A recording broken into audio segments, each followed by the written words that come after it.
CCM. In the name of CCM. Kiongozi huyu wa CCM hiki alichokuwa anakifanya hapa na haya aliyokuwa anaongea, hafahamu kwamba ni kufuru ama ni watu ambao wameshajiona kuwa ni miungu. Kwa ni kwa sababu hiyo wana uwezo wa kufanya kufuru yoyote na kumchezea Mungu anavyotaka. Sikia kwa sekunde chache hii kufuru aliyokuwa anafanya hiyo kiongozi wa CCM hapa kwenye kampeni. Pepo anakwenda kutoka jioni ya leo. Pepo anakwenda kutoka jioni ya leo. Yosha hivi mkono na kwenda kutoa pepo ili kusudi mkutano huu sasa tuwe tumeubariki.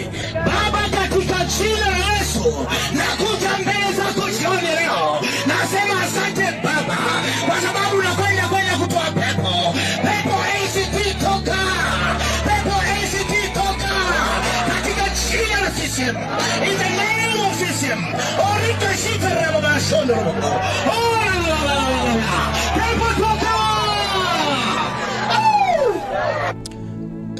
Nikurudie kwamba kiongozi huyu wa CCM mimi sijajua ni kwa kiongo gani alikuwa anafahamu hiki anachokiongea kina kejeli Mungu kiongo gani.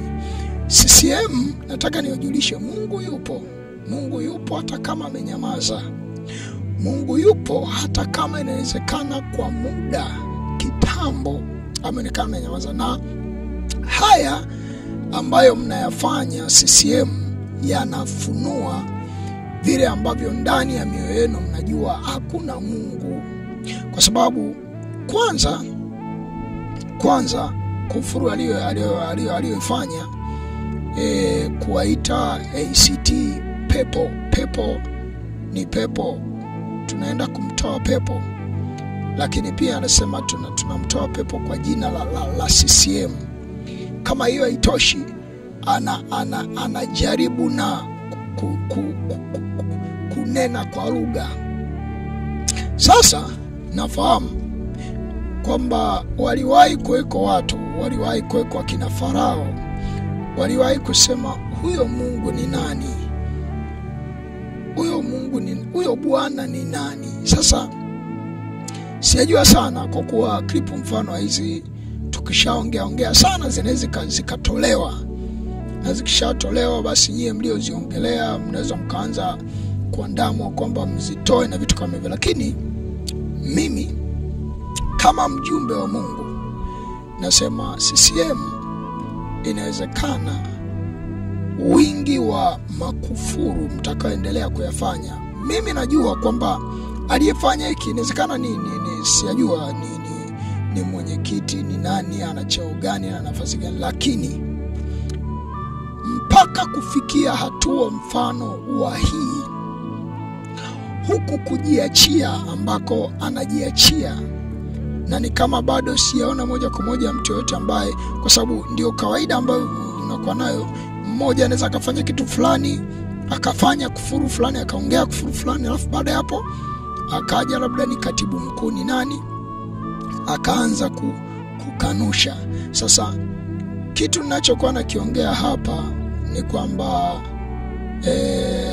yale mazingira ambayo mtu anakuwa ana uwezo wa kuongea kufuru fulani, kufanya kufuru fulani, ni mazingira ambayo ndani ya moyo wake ama yani kuna uhakika anakuwa nao, kwa sababu kwa sasa inakuwa inaonekana ni kama vile ukiwa na ushirika na watu fulani na chama fulani na jamii fulani, wewe ni kama ndio ni mmoja wa watu, umejipata, umefanikiwa, umefanyaje, tuseme yani ni kama wewe mambo ndio yamekwendea vizuri na namna nyingine nyingi mfano wa hizo. Lakini kwa nijuacho mimi conceptually ni kwamba usijidhanie kuwa umefanikiwa atitu kwa sababu wewe au CCM uko pamoja na wewe, sijui mnaelewana nao na vitu vingine vingi mfano wa hivyo. Sasa mimi nisemacho ni kwamba nafahamu Kufuru hizi ni kutokana na kuonekana kwamba hakuna mtu ambaye anaweza kuwafanya chochote CCM. Wao ni miungu, ndio maana nasema kwa jina la CCM na mtoa pepo, huku akiigiza na kunena kwa lugha. Mungu sio kufanyiwa kejeli hivyo. Mungu sio kufanyiwa kejeli hivyo.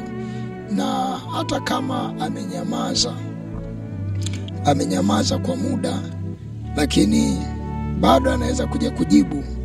Mahali fulani wana wa Israeli wakati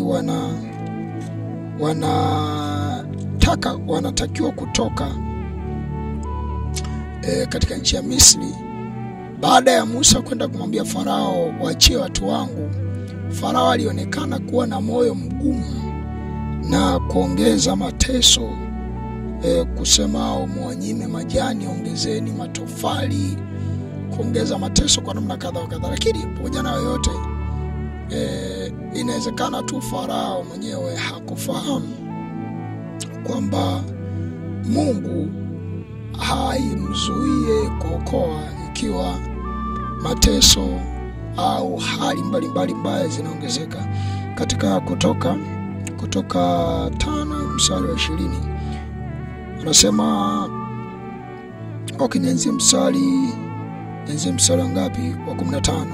Basi wanyapara wana wa Israeli wakaenda wakamlilia Farao wakisema, mbona umetutenda hivi sisi watumwa wako?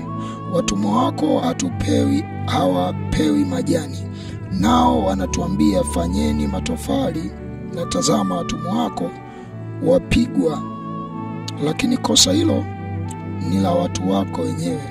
Akasema, wavivu ninyi. Farao anaongea, wavivu ninyi, wavivu kwa ajili hii mwasema, tupe ruhusa twende tumtolee Bwana dhabihu. Basi enendeni sasa mkafanye kazi, kwa maana hamtapewa majani, na pamoja na hayo mtaleta hesabu ile ile ya matofali. Basi wanyapara wa wana wa Israeli wakaona ya kwamba katika hali mbaya, walipoambiwa hamtapunguza hesabu ya matofali yenu hata kidogo, ndizo shughuli zenu za kila siku.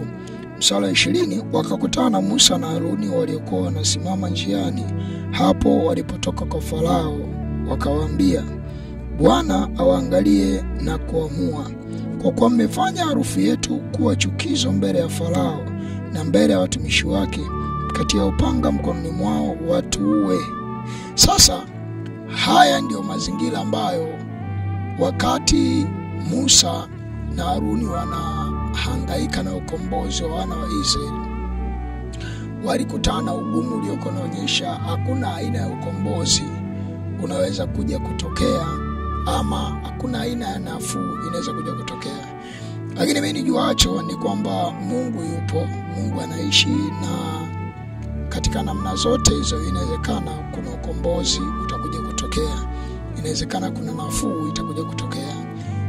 Nitoe rai hii kwa mwana CCM yeyote na yote ambaye anaweza kaa yuko kwenye mfumo akidhani yeye ana uwezo kufanya kufuru zozote na Mungu akanyamaza. Anaweza kunyamaza kwa siku nyingi, lakini inawezekana siku saa yoyote akaja kujifunua na uwezo wake na nguvu zake na mamlaka yake milele. Punguzeni kufuru hizi. Kufuru hizi ni za muda. Jueni ya kuwa Mungu aweza kuja kuleta ukombozi ambao yeyote anayelia anaweza kuja kuona maana na uzuri wa kuishi tena ndani ya nchi ambayo Mungu ametupa. Anyway, niseme kwa leo niishi hapa. Ni sauti ya mtoto mtolie kutoka gerezani, nikiwa mwenyewe nalia kutoka mahabusu ya polisi, nikisema itengenezeni njia ya Bwana, yanyosheni mapito yake. Kila kilima na vilima vitashushwa na kila bonde litainuliwa. Heri kila mtu atakayefungwa, atakayeteswa, atakayefiwa ama kuuawa, kutekwa na kufanya lolote baya katika Bwana tangu sasa, pate kupumzika baada ya taabu zake. Kwa kuwa Bwana mhukumu wake karibu kuja kumlipa kila mtu sawa na maisha na kazi zake. Hii ndio maana ya neno Maranatha.